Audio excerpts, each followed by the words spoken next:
कैसे मेरे प्यारे बच्चों, स्वागत है आपका एक बार फिर से आपके अपने चैनल केशव ट्यूटोरियल में।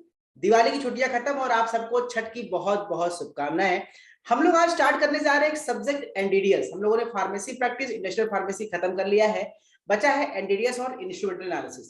तो एनडीडीएस में 2 यूनिट खत्म कर चुके हैं। आज हम डिस्कस करेंगे यूनिट नंबर 3 स्टार्ट करेंगे आज हम लोग। और यूनिट नंबर 3 में जो टॉपिक है, देखो उसमें कुल 3 चैप्टर है। जो चैप्टर नंबर 1 है दोस्तों, उस चैप्टर का नाम है ट्रांसडर्मल ड्रग डिलीवरी सिस्टम। तो चलिए इसके बारे में डिस्कस कर लेते हैं कि क्या होता है ट्रांसडर्मल ड्रग डिलीवरी सिस्टम। ठीक है, तो चलिए शुरुआत करते हैं। इसमें सबसे पहले हम सिलेबस देख लेते हैं इसका, कि हमारे सामने सिलेबस क्या क्या है दोस्तों यहाँ पे ट्रांसडर्मल ड्रग डिलीवरी सिस्टम का, कि क्या क्या सिलेबस हमको यहाँ पे स्टडी करना है, क्या क्या हमको बात करनी है। चलिए यहाँ पे सिलेबस देख लीजिए। यूनिट 3 में पहला चैप्टर है ट्रांसडर्मल डिलीवरी सिस्टम में। चलिए आगे बढ़ते हैं। आगे हम लोग स्टार्ट करते हैं, इसका डेफिनेशन की बात करते हैं। सबसे पहले हम बात करेंगे इसके डेफिनेशन की, व्हाट इज द टीडीडीएस।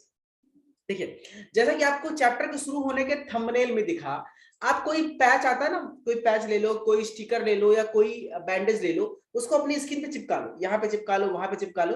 अगर आपको फिर से मैं फिगर दिखाऊं तो स्टार्टिंग में ये फिगर आप देख रहे हैं, हमने स्किन पे किसी भी पार्ट में चिपका लिया और इसमें मेडिसिन लगी हुई है। अब ये मेडिसिन हमारे स्किन को एब्जॉर्ब करेगी स्किन से और धीरे धीरे कहां पहुंचेगी, हमारे ब्लड स्ट्रीम में, और लोकली जहां पे वो एक्शन शो करेगा। This is the transdermal drug delivery system. इससे पहले आपने चैप्टर में इम्प्लांटेशन पढ़ा था, उसमें हम लोग ड्रग्स को बॉडी के अंदर इंसर्ट करते हैं, यानी म्यूकस मेम्ब्रेन के आसपास वहां पे इंसर्ट करते हैं। ठीक है, तो डेफिनेशन क्या होगी सीधी सी भाषा में, कि transdermal drug delivery system is defined as the solid contain discrete dosage form which when applied to the intact skin will deliver the drug at controlled rate to the systemic circulation। यानी जब भी skin पे हम इसको लगाते हैं तो ये सिस्टेमिक सर्कुलेशन में यानी ब्लड स्ट्रीम में धीरे धीरे ड्रग को एक कंट्रोल रिलीज मैनर में यहाँ पे रिलीज करता है। चलिए आगे बात कर लेते हैं कि इसका एडवांटेज क्या है, क्या इसका फायदा है। अगर हम इसको लोकली एक्शन के लिए हम टैबलेट कैप्सूल ना खा करके अगर हम किसी टीडीडीएस का इस्तेमाल करते हैं, ट्रांसडर्मल ड्रग डिलीवरी सिस्टम का इस्तेमाल करते हैं, तो क्या इसके फायदे हैं। पहला, इजी टू यूज, आसानी से चिपका लिया, डॉक्टर के पास नहीं जाना है, डॉक्टर से पूछना है सर कैसे लगाएं, क्या करना है, कोई एक्सपर्ट जरूरत नहीं है। Avoid GIT absorption problems of the drug, जो दवाइयां पेट में जाके एब्जॉर्प्शन में दिक्कत आती है, फर्स्ट पास मेटाबॉलिज्म हो जाता है, एब्जॉर्ब नहीं होती है, बायोअवेलेबिलिटी 100% नहीं होती है, ऐसे ड्रग के लिए इसको बनाना बहुत ही फायदा है। Avoid first pass hepatic metabolism of the drug, पता है ना, जो ड्रग का मेटाबॉलिज्म होता है फर्स्ट पास हेपेटिक, वो बच जाएगा, वो नहीं होगा।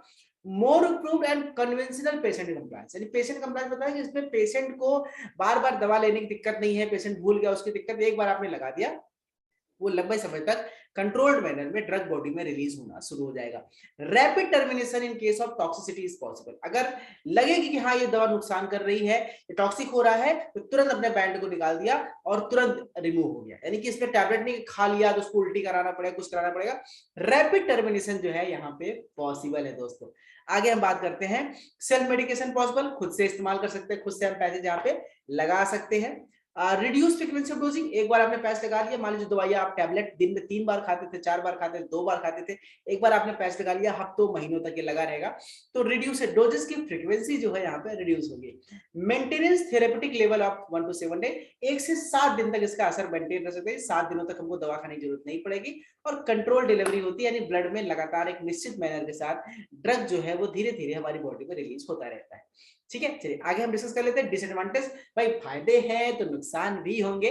तो नुकसान में क्या है कि पहला है कि आपको जो डोज ड्रग का साइज बहुत छोटा है, जैसे 10 mg से कम है, 2 mg, 5 mg, 4 mg, ऐसी दवाओं के लिए बनाना पॉसिबल नहीं है, क्योंकि छोटे डोज के लिए पॉसिबल नहीं है। जहां पे आप स्किन लगा रहे, किसी किसी को इरिटेशन हो सकता है, वहां निशान पड़ जाएगा, कुछ इचिंग वगैरह हो सकती है, ये छोटे से प्रॉब्लम वहां पे हो सकती है। Drug required high blood level, यानी कि जहां पर भी इसको लगा रहे हैं वहां पे अगर जहां पे ब्लड का लेवल जरूरी होना चाहिए, ज्यादा होना चाहिए, अगर वहां पे ब्लड सर्कुलेशन कम है तो ऐसी जगह पे लगाने से कोई खास फायदा नहीं है। जैसे स्किल है, खोपड़ी खोपड़ी के ऊपर लगाइए, तो यहाँ पे ये हार्ड सरफेस, यहाँ पे ब्लड सर्कुलेशन थोड़ा सा उस जैसे यहाँ पे होता है वहां नहीं है, तो वहां पे एब्जॉर्प्शन थोड़ा सा स्लो हो सकता है। ठीक है, drug with long half life can not be formulated, जिसका हाफ लाइफ बहुत लंबा होता है, ऐसको हम बहुत लंबे समय तक ऐसे दवाओं का भी इस्तेमाल नहीं कर सकते। लगाने में थोड़ा सा अनकंफर्टेबल लगेगा, थोड़ा सा आपको कपड़े वपड़े पहनेंगे तो चिपकेगा, छूटेगा, तो ये थोड़ी सी चीजें हैं। थोड़ा सा ये महंगा भी होता है, तो ये थोड़ा सा महंगा लग सकता है, इकोनॉमिकल हो सकता है। Barrier function changes from person to person within the same person, यदि किसी भी व्यक्ति के अंदर किसी भी कहीं पे ज्यादा अच्छे सूट करेगा, कहीं पे कम सूट करेगा, तो ये बैरियर फंक्शन भी कर सकता है। इसके साथ साथ बात करें तो heat, cold, sweating, perspiring and showering, prevent the patches from sticking the surface of the skin for more than 1 day and new patch has been applied. यानी अगर आपके बहुत गर्मी हो रही है, बहुत पसीना हो रहा है, लगातार पसीने हो रहे हैं, धुल रहे हैं, तो वो पैच निकल सकता है, तो आपको रोज के रोज नया पैच लगाना पड़ेगा। ये कुछ केसेस में डिसएडवांटेज हो सकते हैं। कुछ लोग गर्मी बहुत ज्यादा लगती है, पसीने बहुत ज्यादा होते हैं। ठीक है, चलिए आगे हम बात कर लेते हैं। अगला हमारा टॉपिक है दोस्तों की स्ट्रक्चर ऑफ द स्किन। अब स्किन का जो स्ट्रक्चर है मैं ऑलरेडी पढ़ा चुका हूँ, अगर आपने फर्स्ट ईयर में मेरी क्लास ली होगी एचएपी, तो वहां पे स्ट्रक्चर आप देखेंगे, एपिडर्मिस होता है, डर्मिस होता है। एपिडर्मिस होता है 5 layer, stratum corneum, stratum lucidum, granulosum, spinosum और जर्मिनेटियम, और डर्मिस हो गया। तो इसमें क्या स्ट्रक्चर है, क्या पार्ट है, ये सारा का सारा मैं पढ़ा चुका हूं। अगर आप इसको देखना चाहते हैं दोस्तों, तो आप मेरा ये लेक्चर देख सकते हैं। यहाँ पे यूट्यूब पे आप जाइए, आप मेरा ये लेक्चर देख सकते हैं। कहाँ जा रहे हो भाई, इधर आ जाओ। ये है आपका इंटीग्रेटेड सिस्टम में, यानी ह्यूमन फिजियोलॉजी में आप जाइए, सेमेस्टर नंबर 1 के यूनिट नंबर 2 का लेक्चर नंबर 1 देख लीजिए। बिल्कुल सेम मैंने आपको वहां पे सारा एक्सप्लेन किया है। आप वहां पे जाके मेरा लेक्चर देख सकते हैं, और ये लिंक यहाँ पे नीचे दिया हुआ, मैं लिंक डिस्क्रिप्शन बॉक्स में देने की कोशिश करूंगा, आप वहां से भी देख सकते हैं। बाकी अगर आप खुद से नोट्स बनाना चाहते हैं तो मैं आपको कंटेंट यहाँ पे दे रहा हूँ, मैं एक्सप्लेन नहीं करूंगा, मैं ऑलरेडी इस वीडियो में एक्सप्लेन कर चुका हूँ। तो आप इस वीडियो को कंटेंट देख के अपनी कॉपी में नोट्स बना सकते हैं, यहाँ पे एपिडर्मिस के बारे में। ठीक है, ये नोट्स स्क्रीनशॉट लीजिए और इसका नोट्स बनाइए। ठीक है, यहाँ पे फिर से आता हूँ पीछे, ये सारा इसका कंटेंट है। ठीक है, आगे चलिए बात करते हैं। ये हो गया हमारा इसका, ये सारा स्क्रीनशॉट लेके दोस्तों, यहाँ पे सारा स्क्रीनशॉट लेके इसको लिख लीजिए आराम से अपनी कॉपी में। ठीक है, और ये सब है इसके लेयर के बारे में। चलिए अब नेक्स्ट टॉपिक है, this is the mechanism of absorption through. इसके लिए बहुत इंपॉर्टेंट है। तो यहाँ पे मैं सारा कंटेंट आपको मुंह से बोलूंगा, यानी कि मैं आपको लिख के नहीं दूंगा, मैं आपको बोलूंगा, अपनी कॉपी में वीडियो को पॉज करके लिखिएगा। तो अब पहला हेडिंग है मैकेनिज्म ऑफ एब्जॉर्प्शन थ्रू। इसके स्पीकर लिखेंगे कि the mechanism of drug absorption through TDDS is can be explained by the formula Fick's law। ठीक है, इस नियम से हम देख सकते हैं what is the fix law. आपके सामने स्क्रीन है, dq by dt is equal to dka c minus c2 c1 minus c2 upon h, जहां पे dq by dt क्या है, रेट ऑफ डिफ्यूजन है, यानी ड्रग हमारी किस रेट से हमारी बॉडी में जा रहा है। d है डिफ्यूजन कोफिशिएंट है, जिसको डिफ्यूजिविटी कहते हैं। k पार्टीशन कोफिशिएंट, जो ऑयल अपॉन वाटर आप जानते हैं। A surface area of membrane, और एच है थिकनेस ऑफ मेम्ब्रेन, जो बैंड आप लगा रहे हैं वो कितना मोटा और कितना पतला है, या आपका जो सेल मेम्ब्रेन है जहां पे जिस सरफेस आप अप्लाई कर रहे हो उसकी थिकनेस कितनी।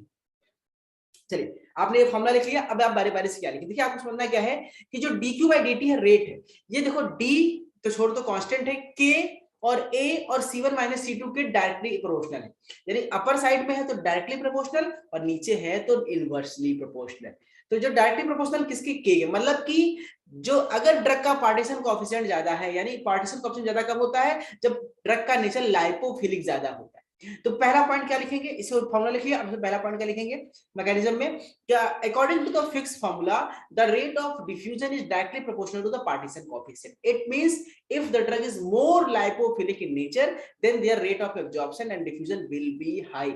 If the drug is polar यानी कि hydrophilic in nature then their absorption rate will be slow. Clear, पहला पॉइंट लिखिए। दूसरा पॉइंट क्या लिखेंगे, अब देखिए dq by dt directly proportional to a मतलब सरफेस एरिया, यानी जो मेम्ब्रेन है जहां पे आपने फिल्टर अप्लाई किया, जहां पे आपने पैच लगाया है, वहां पे जो लगाया उसका सरफेस एरिया जितना ज्यादा होगा ड्रग उतना ज्यादा एंटर करेगा, उतना ज्यादा एब्जॉर्ब होगा। तो क्या लिख सकते हैं इसमें नेक्स्ट पॉइंट में, the rate of diffusion is directly proportional to the surface area of the membrane. It means when the high surface where the larger surface area of the membrane the larger rate of diffusion will be obtained। okay, फिर है C1 minus C2, this is the concentration difference, यानी C1 minus C2 मतलब concentration difference है patch और blood में। तो देखो patch में अगर ड्रग ज्यादा है ब्लड में कम है तो ड्रग हमेशा मूव करेगा पैच से ब्लड की तरफ। तो जितना ज्यादा कंसंट्रेशन डिफरेंस होगा उतना ज्यादा रेट का मूवमेंट होगा, यानी the rate of diffusion is also directly proportional with the concentration gradient across the drug patches and blood stream. Okay, the last one is देखिए डिवाइडेड बाय h, यानी कि inversely proportional, यानी rate of diffusion constant is inversely proportional to the thickness. If the thickness of membrane is high या more than the rate of diffusion will be less. ये है fix का formula और इसी mechanism पे काम करता है। मैंने आपको सारा कुछ बोल दिया है, आप यहाँ से बारी बारी से दोस्तों इसको यहाँ पे लिख सकते हैं। चलिए आगे हम बढ़ते हैं, थोड़ा सा कुछ और चीजें जान लेते हैं इसके बारे में। अब route of drug absorption through skin, skin से जो ड्रग है वो कैसे एब्जॉर्ब होता है। हमारी स्किन है, स्किन हमने पैच लगा दिया, अब इस पैच से ड्रग एब्जॉर्ब होगा दो तरीके से। पहला है ट्रांस फॉलिकुलर रूट और दूसरा है ट्रांस एपिडर्मल रूट। देखिए ट्रांस एपिडर्मल रूट और फॉलिकुलर रूट दोनों में डिफरेंस क्या है समझिए। फॉलिकल आप जानते हैं हमारे स्किन पे हेयर फॉलिकल्स होते हैं। क्या होते हैं? Hair follicle. जो रोए निकले होते हैं, बाल निकले होते हैं, उनका जो रूट होता है उसमें होल्स होते हैं, छिद्र होते हैं। और जब ड्रग उन होल्स की सहायता से, उन छिद्र की सहायता से घुस के अंदर जाता है, दिस इज कॉल्ड ट्रांसफॉलिकुलर रूट। और ये बहुत कम परसेंटेज में होता है। मैक्सिमम परसेंटेज होता है ट्रांस एपिडर्मल रूट, जहां पे कंसंट्रेशन ग्रेडियंट के कारण ड्रग का मूवमेंट होता है। चलिए दोनों को एक बार बारी बारी समझ लेते हैं क्या होते हैं। देखिए, तो जो हमारा दोस्तों पहला वाला है, आप इसको देखिए यहाँ पे, जो ये स्ट्रक्चर आप देखिए, स्ट्रक्चर आप देख रहा है, जो ये स्ट्रक्चर सेल मेम्ब्रेन का सरफेस है, आप स्ट्रक्चर यहाँ पे ध्यान से देखिए दोस्तों, ये जो सेल मेम्ब्रेन का आपको सरफेस दिख रहा है, उसमें जो बीच बीच में हेयर फॉलिकल का स्पेस है, जो स्पेस बनाकर उस स्पेस से ड्रग निकल के बाहर आ रहा है, दिस इज इंट्रासेलुलर रूट। ठीक है, और जो डायरेक्ट अंदर आ रहा है सेल को पार करते हुए मेम्ब्रेन को, तो इस इज ट्रांससेलुलर मेम्ब्रेन। ठीक है, इसी तरह से हमारे ये फॉलिकुलर और ये चीजें होती है। स्ट्रक्चर जरूर बना लीजिएगा, बहुत इंपॉर्टेंट है। चलिए अब बात करते हैं ट्रांसफॉलिकुलर रूट पे। इससे सिर्फ और सिर्फ 0.1% या उससे भी कम एब्जॉर्प्शन होता है, बहुत कम। इसमें क्या होता है, जो हमारे हेयर स्किन्स होते हैं, करीब 40 से 70 हेयर फॉलिकल्स होते हैं करीब हमारे, और 250 के आसपास करीब स्वेट ग्लैंड्स होती हैं, केवल 1 स्क्वायर सेंटीमीटर स्किन में, इतने स्किन में इतनी फॉलिकल्स होते हैं। तो उसी के द्वारा जब ड्रग एब्जॉर्ब होकर बॉडी के अंदर जाता है, इसी को हम लोग ट्रांसफॉलिकुलर रूट कहते हैं। ठीक है, दूसरा देख लेते हैं दोस्तों, जो ट्रांस एपिडर्मल रूट है, इसमें जो एपिडर्मिस लेयर होती है, उसमें बोनी लेयर होती है, हॉर्नी लेयर्स होती है। ठीक है, उसके अंदर से जो ड्रग कंसंट्रेशन ग्रेडियंट के द्वारा डिफ्यूज होकर अंदर जाता है by the use of capillaries के द्वारा या ट्रांससेलुलर इंट्रासेलुलर मैकेनिज्म के द्वारा, इसी को हम लोग ट्रांस एपिडर्मल रूट कहते हैं। और मैक्सिमम जो ड्रग है, करीब 99.99% ड्रग का एब्जॉर्प्शन इसी रूट से होता है। ये सबसे ज्यादा इंपॉर्टेंट रूट है। ठीक है, अब चलिए बात कर लेते हैं फैक्टर्स अफेक्टिंग पेरिमेशन थ्रू स्किन। अगला टॉपिक है, यहाँ पे मैं आपको सारे हेडिंग्स को खुद एक्सप्लेन करूंगा, लिखा हुआ नहीं है, आप मेरे वर्ड सुनिए, उसे अपनी कॉपी में नोट कीजिए। तो फैक्टर्स अफेक्टिंग में बात करते हैं कि हमारी स्किन के द्वारा जो इस पैचेस से, ट्रांसडर्मल पैचेस से जो ड्रग स्किन के अंदर घुस रहा है, पेनिट्रेट हो रहा है, वो किन किन कारकों पर निर्भर करता है। ये बहुत इंपॉर्टेंट टॉपिक है, एग्जाम में कई बार पूछा गया है। तो पहला है physico chemical properties of parent molecule, यानी जो ड्रग है जिसका उस पर प्रॉपर्टी पर डिपेंड करता है, उसका प्रॉपर्टी कैसा है। दूसरा, डिलीवरी सिस्टम, जो हमने ड्रग डिलीवरी सिस्टम का मेथड अपनाया है, उसका तरीका क्या है, उस पर भी डिपेंड करता है दोस्तों। उसके साथ साथ हम बात करें फिजियोलॉजिकल एंड पैथोलॉजिकल कंडीशन क्या है स्किन की, उसको कोई फोड़ा फुंसी तो नहीं, बीमारी तो नहीं है, उस पर डिपेंड करता है। और बहुत सारे बायोलॉजिकल फैक्टर पे भी इफेक्ट करता है। चलिए पहले देख लेते हैं physicochemical property of the parent molecule. इस पर डाली हेडिंग है physicochemical property of parent molecule.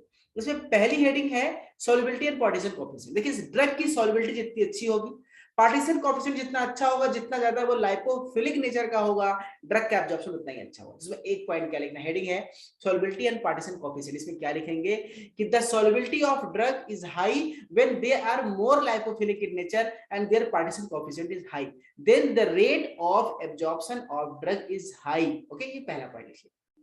दूसरी हेडिंग है पीएच कंडीशन।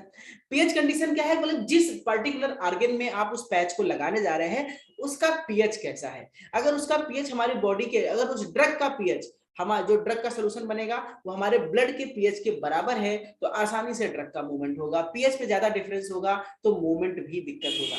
तो the pH condition of any drug should be equal to the systemic circulation and the site of the place where it is applied. Okay, ये लिख लिया। तीसरा है parental concentration, पेनिट्रेंट concentration, यानी कि जो ड्रग है वो जिस पार्ट से घुस रहा है, जहां से घुस रहा है वहां पे ड्रग का कंसंट्रेशन C1 - C2 जो आपने देखा था फॉर्मूले में, वो कितना ज्यादा है।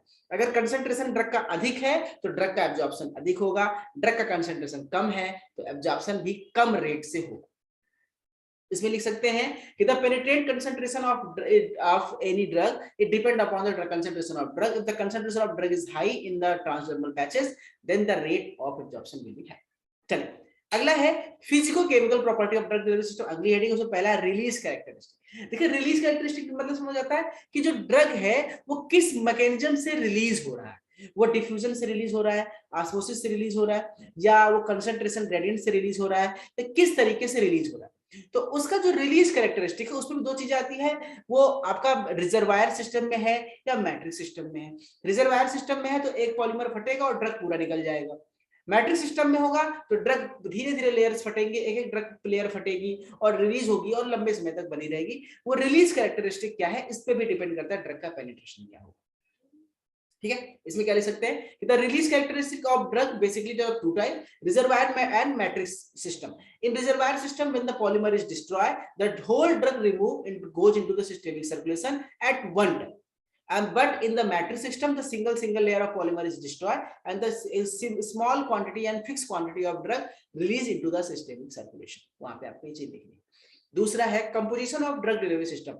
जो ड्रग डिलीवरी सिस्टम का कंपोजिशन क्या क्या है, उसमें पेनिट्रेंट इनहांसर होता है, उसमें स्टेबलाइजर होते हैं, बाकी जो पैरामीटर्स होते हैं वो कंपोजिशन वो डिपेंड करता है पेनिट्रेशन कितनी अच्छी से हो.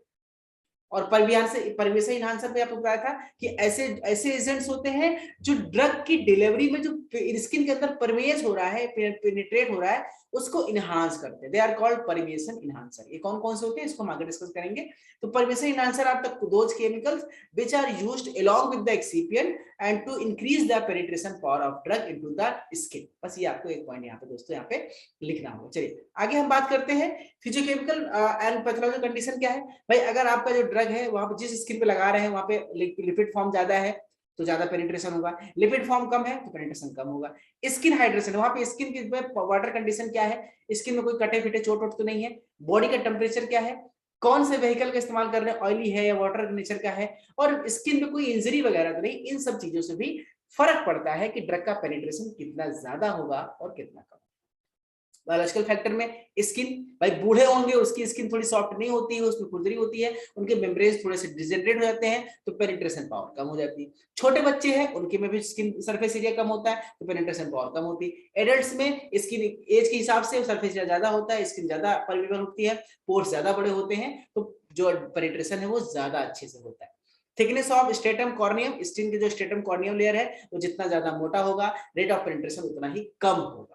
और स्किन कंडीशन कैसी है, आप किस एरिया में रहते हैं, आपकी स्किन में क्या कलर है, कितनी मोटाई है, क्या आपका हैबिट है, उस हिसाब से भी ये डिपेंड करता है कि ड्रग कितना पेनिट्रेट करेगा.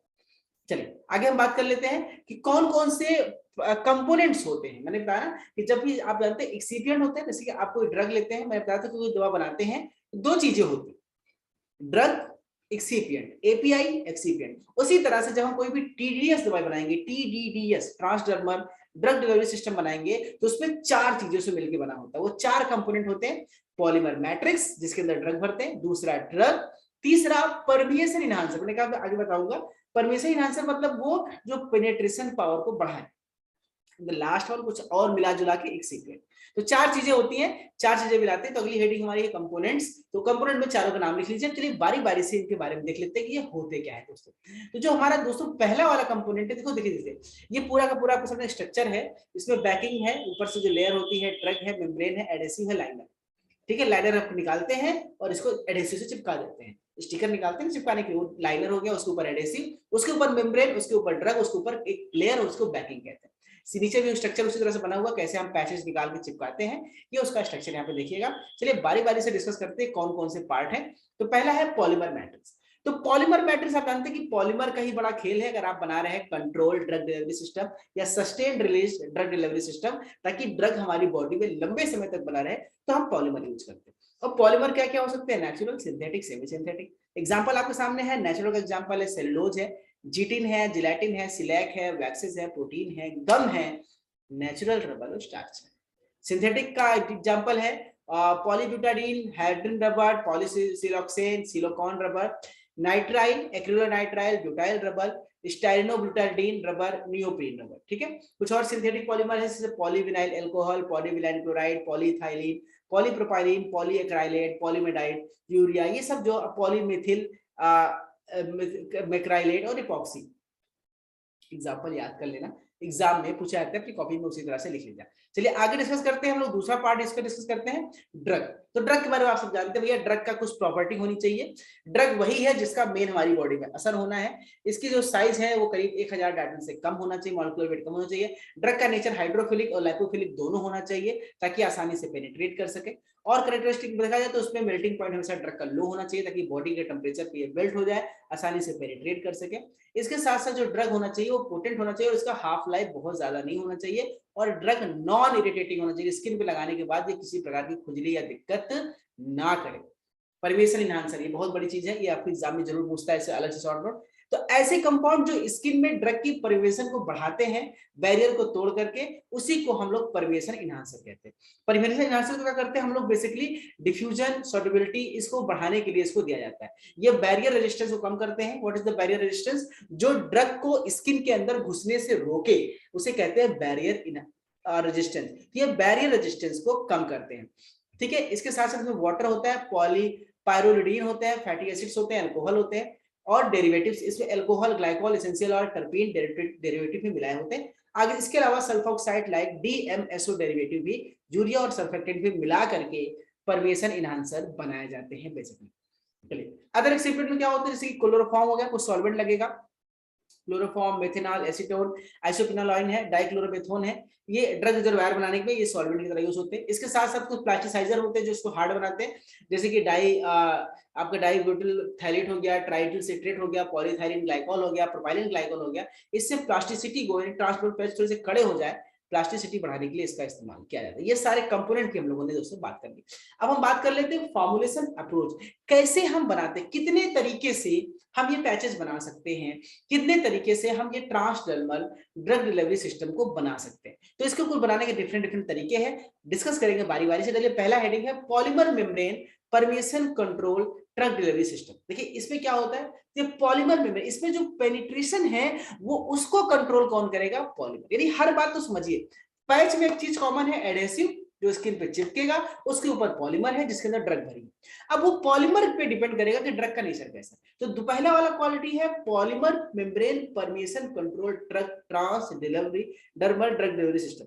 यानी इसमें जो मेम्ब्रेन है पॉलीमर, वही काम करेगा कंट्रोल्ड रिलीज का, यानी वो धीरे धीरे मैट्रिक्स और रिजर्वायर सिस्टम की तरह कटेगा, रिलीज होगा और ड्रग हमारी बॉडी में धीरे धीरे पहुंचेगा। आपको स्ट्रक्चर में दिखाता हूँ, ये आप देखिए ड्रग रिजर्वायर है, उसके ऊपर मेम्ब्रेन है जो कि पॉलीमर की, और नीचे एडेसिव लगा हुआ है, और यही पर जो मेम्ब्रेन है ये कंट्रोल करता है, रेट को कंट्रोल करता है। ये जितनी धीरे धीरे ये मेम्ब्रेन रैप्चर होगा, धीरे धीरे ये ड्रग यहाँ से बाहर आएगी और धीरे धीरे हमारी बॉडी में उसी तरह से असर करेगा। इसमें आप देख सकते हैं कि in this system the drug reservoir is embedded between a imperious backing layer and rate controlling membrane. यानी एक मेम्ब्रेन है और एक पॉलीमर है, इनके बीच में ही ड्रग रिजर्वायर को भरा जाता है, उसके बीच में भरते हैं। जो ड्रग रिलीज है the rate controlling membrane which can be microporous और नॉन पोरस। जो मेम्ब्रेन है वो माइक्रोपोरस भी हो सकते हैं, नॉन पोरस भी हो सकते हैं, जिसमें छेद है भी और नहीं भी है, जो है तो बहुत छोटे, उसके द्वारा ही ड्रग का रिलीज जो है वो कंट्रोल होता है। ठीक है, जो ड्रग रिजर्वायर कंपोनेंट होता है उसमें जो ड्रग है वो सोल्यूशन के फॉर्म में, सस्पेंशन के फॉर्म में, जेल के फॉर्म में या सॉलिड मैट्रिक्स के फॉर्म में उसके अंदर भरे होते हैं, और इसके सरफेस पे एक ड्रग कंपैटिबल हाइपोगैलेसिक एडेसिव पॉलीमर लगाए जाते हैं जो उसको स्किन पे चिपकाने का काम करते हैं। ये यहाँ पे आपको बातें, इतनी सी बातें बस आपको लिखनी। अगला है एडेसिव डिफ्यूजन कंट्रोल टीडीडीएस, यानी यहाँ पे अब की बार जो कंट्रोल करने वाला काम वहां पे पॉलीमर कर रहा था, अब यहाँ पे एडेसिव करेगा। जो हमने नीचे टेप चिपकाया है, जो स्किन पे चिपकाने के लिए एडेसिव यूज किया है, वो एडेसिव के अंदर ऐसी प्रॉपर्टी है जो ड्रग के रिलीज को कंट्रोल करेगा। इसे आप नाम होगा एडेसिव डिफ्यूजन कंट्रोल। आपके सामने स्ट्रक्चर दिख रहा है, इसमें देखो जो इसमें नीचे ग्रीन कलर की आपको जो लेयर दिख रही है दोस्तों, यहाँ पे जो थोड़ी देखिए, ये जो ग्रीन कलर की आपको लेयर दिख रही है, ये जो ग्रीन कलर की हरी हरी लेयर है, वो लेयर क्या है, वो रेट कंट्रोलिंग एडेसिव लेयर, उसके ऊपर ड्रग रिजर्वायर है, ऊपर एडेसिव है। ठीक है, तो अब यहाँ पे क्या होता है, जो ड्रग रिजर्वायर होता है उसमें डिस्पेंसिंग फॉर्म में रखते हैं, उसमें किस फॉर्म में रखते हैं, डिस्पेंसिंग फॉर्म में। ठीक है, देन इसमें क्या होता है, medicated polymer adhesive by solvent casting और melting the adhesive onto the imperious backing layer। उस लेयर के ऊपर हम एडेसिव को मेल्ट करके चिपकाते हैं, मेल्ट करके वहां लगाते हैं, उसके ऊपर ड्रग रिजर्वायर रखते हैं, ड्रग पार करता है। एग्जांपल आपके सामने है डेपोनाइट है, नाइट्रोग्लिसरीन है। इससे पहले वाला जो ड्रग था उसका भी एग्जांपल आपके सामने था, आपने उसको देखा नहीं, एग्जांपल देखिए, आप देखिए दोस्तों यहाँ पे नीचे लिखा हुआ है, ये दूसरे वाले का हो गया, हम पहले वाले एग्जांपल बात कर रहे हैं। पहले एग्जांपल देखिए लिखा है ट्रांसडर्मल स्कोपोलामीन, वो था, दूसरे का एग्जांपल आपके सामने ये है। अब बात करेंगे तीसरे का, मैट्रिक्स डिफ्यूजन कंट्रोल सिस्टम। यहाँ पे हम लोग जो पॉलीमर है वो मैट्रिक्स की तरह प्लेस किया गया है और मैट्रिक्स तरह इसको रखा गया। आपके सामने स्ट्रक्चर देखिए कैसा बना हुआ है दोस्तों, एक ड्रग रिजर्वायर है जिसमें पॉलीमर के छोटे छोटे खाने बने, छोटे से चैम्बर बने, जिसको मैट्रिक्स कहते हैं, यानी जिसके अंदर ड्रग भरे हुए हैं। उसके ऊपर एडेसिव रिम है, उसके ऊपर एक ऑक्लूसिव बेस प्लेट है, उसके ऊपर एक एडजॉर्बमेंट पैड है, ये एक लेयर है, ये पूरा का पूरा स्ट्रक्चर है। इसको जान लेते हैं कैसे होता है। The drug is dispersed homogeneously homogeneously hydrophilic polymer matrix के अंदर भरे होते हैं। The drug containing polymer disc then is fixed to the occlusive base plate in a compartment fabricated from a drug impermeable backing layer. ठीक है, इसमें जो drug होते हैं भैया मैट्रिक्स बना के रखते हैं, ऊपर एक इम्पेरेबल लेयर होती है, वो जो धीरे धीरे मैट्रिक्स लेयर पॉलीमर की फटती है और ड्रग धीरे धीरे हमारी बॉडी में रिलीज होता है दोस्तों।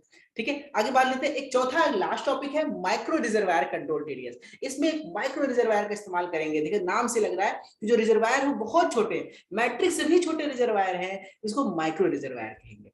ठीक है, तो इसमें जो होते हैं, जो ड्रग होते हैं, इसमें हम लोग मैट्रिक्स डिस्पर्सन सिस्टम का इस्तेमाल करते हैं। इसमें जो ड्रग रिजर्वायर बनते हैं कैसे बनाते हैं? First suspending the drug in aqua solution of water soluble polymers, then dispersing the solution homogeneously into lipophilic polymer। पहले उस ड्रग को हम वाटर सॉल्युबल पॉलीमर मिलाएंगे, फिर उसको निकाल के फिर मिलाएंगे उसको लाइपोफिलिक पॉलीमर, 2 बार पॉलीमर में मिक्स करके उसको और माइक्रोनाइज करेंगे, छोटा करेंगे, ताकि उसका रिलीज और ही तेजी से हो और ही कंट्रोल्ड मैनर में। ठीक है, पहले हाइड्रोफिलिक लेयर फटेगी, फिर लाइपोफिलिक लेयर फटेगी, तो ड्रग का रिलीज और कंट्रोल तरीके से होगा। इसे माइक्रो रिजर्वायर कंट्रोल टीडीएस कहते हैं। इसका एग्जांपल है नाइट्रोडूर सिस्टम, यानी नाइट्रोग्लिसरीन का इस्तेमाल करते हैं इस पे एंजाइना पेक्टोरिस के पेशेंट के लिए, उसके चेस्ट में हम ये बैंड चिपका देते हैं। तो दोस्तों ये था हमारा पूरा का पूरा chapter TDS, transdermal drug delivery system. Thank you so much. हम लोगों ने यूनिट नंबर 3 का चैप्टर नंबर 1 खत्म कर लिया है। बहुत जल्दी क्लासेस करेंगे और मेरी कोशिश है कि मैं 15 नवंबर के पहले मैं यूनिट 5 यूनिट खत्म करूंगा इस सब्जेक्ट का, फिर बचेगा सिर्फ इंस्ट्रूमेंटल और उसको भी खत्म करूंगा। आपका एग्जाम मुझे पता है बहुत जल्दी है, उससे पहले मैं कोशिश करूंगा सब कुछ खत्म करने की। Thank you so much, take care, bye bye. कोई दिक्कत हो मुझे बताइएगा, मैसेज कीजिएगा, मैं उसका रिप्लाई करूंगा आपके कमेंट सेक्शन में। जय हिंद, जय